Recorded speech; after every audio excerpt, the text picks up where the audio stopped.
4 lakh rupees in Vietnam, 1 crore in India? The truth behind MBBS fees exposed. Can you believe that two countries with similar GDPs have such a massive gap in medical education costs?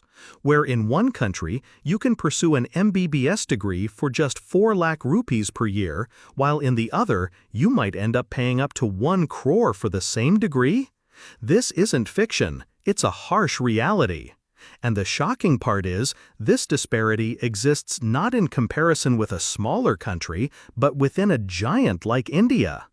When Sridhar Vembu, the founder of the globally renowned tech company Zoho, discovered that Indian students are going to Vietnam for medical education at such a low cost, he wasn't just surprised, he called it shameful and raised serious questions about the Indian education system. Today, we will dive deep into this very issue. But before that, if you're new to our channel, don't forget to subscribe so you never miss an update from us. So, let's begin today's discussion, without delay.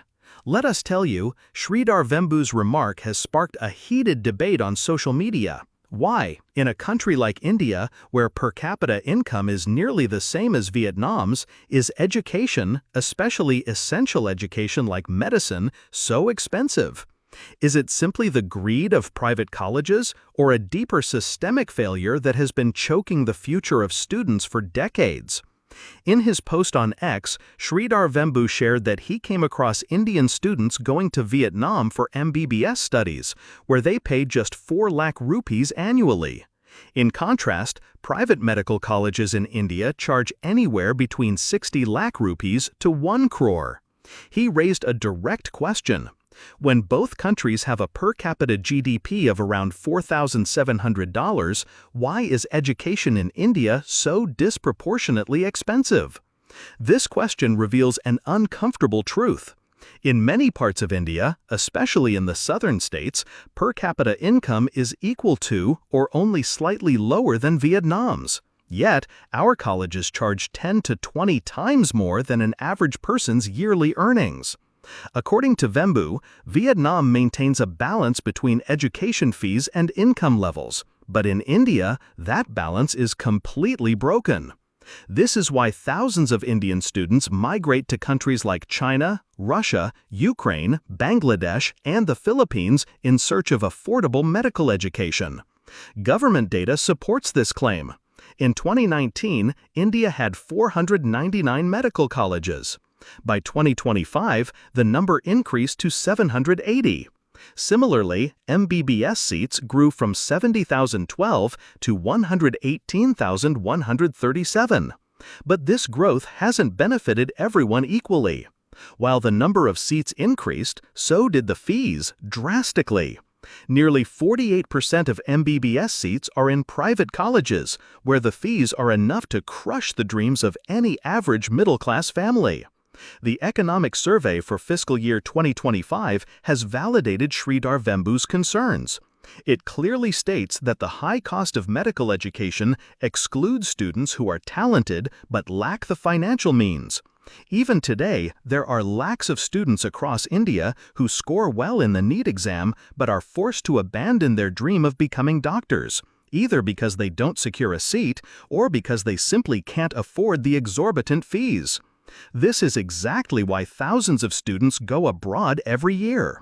In other countries, they often find lower fees, less competition, and sometimes even better infrastructure. But that journey is not easy either. First, students must clear the NEET UG exam in India. Then they complete the course abroad.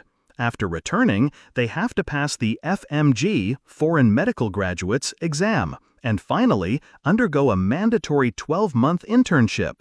This entire process consumes 6 to 7 years of a young student's life, someone who is already burdened with financial stress and mental pressure.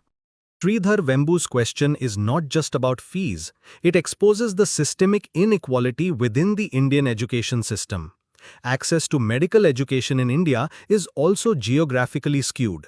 Data reveals that 51% of undergraduate and 49% of postgraduate medical seats are concentrated in southern states.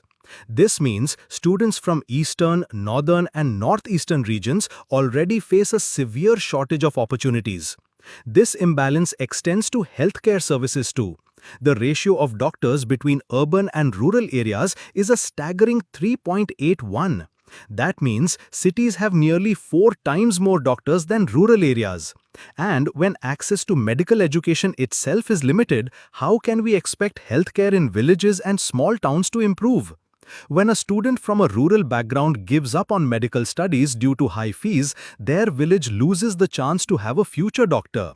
The economic survey also emphasizes that there is still an opportunity to make medical education affordable and inclusive. If we reduce the cost of education, not only will more people have the chance to become doctors, but the overall cost of healthcare services will also decrease. After all, if becoming a doctor costs crores, doctors too will set their service prices accordingly. In such a situation, it will become even more difficult for the poor and middle class to afford treatment. Sridhar Vembu is absolutely right when he says that we must view education and healthcare through the lens of equality and justice. If we truly want every village and town to have a doctor, then we must first ensure that every talented student gets an equal opportunity to study.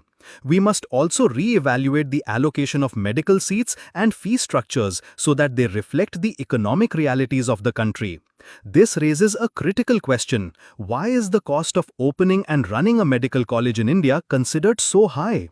Is it merely about infrastructure and staff salaries, or has it become a well-planned industry where profit takes precedence over education?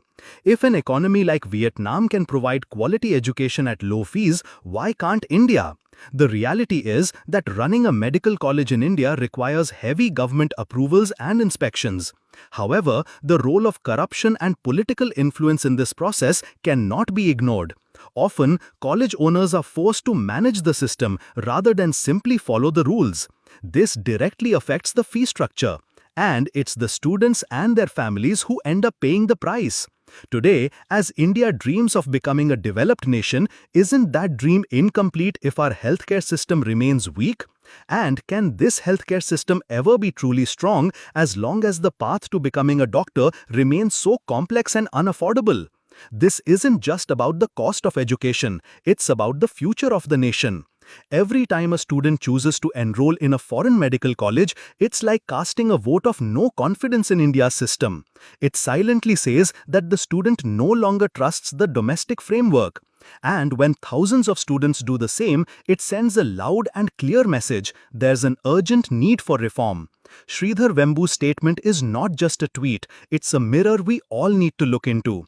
This is not merely about MBBS fees, it's the unfolding story of India's flawed education system where the cost of a dream is so high that it breaks before it can ever take flight. The time has come for us to stop being silent. It's time to demand change. Only then perhaps will the day come when even an ordinary student in India can dare to dream of becoming a doctor, without fear, without loans, and without having to leave their homeland. If our video has taught you something new, do not forget to like and share this video so that this information can reach others as well. Your likes and shares are a source of inspiration for us. If you have any questions or suggestions, please let us know in the comments. It will be our honor to answer your questions and listen to suggestions. And yes, if you like our content, subscribe to the channel and press the bell icon so that you stay connected with every new story. Thank you. GRT Business YouTube channel sources: news from various news agencies, opinion polls and other public sources. We try to ensure that every report and summary is accurate and verified, but we are not responsible for any dispute or error. Our aim is only to provide you with accurate information.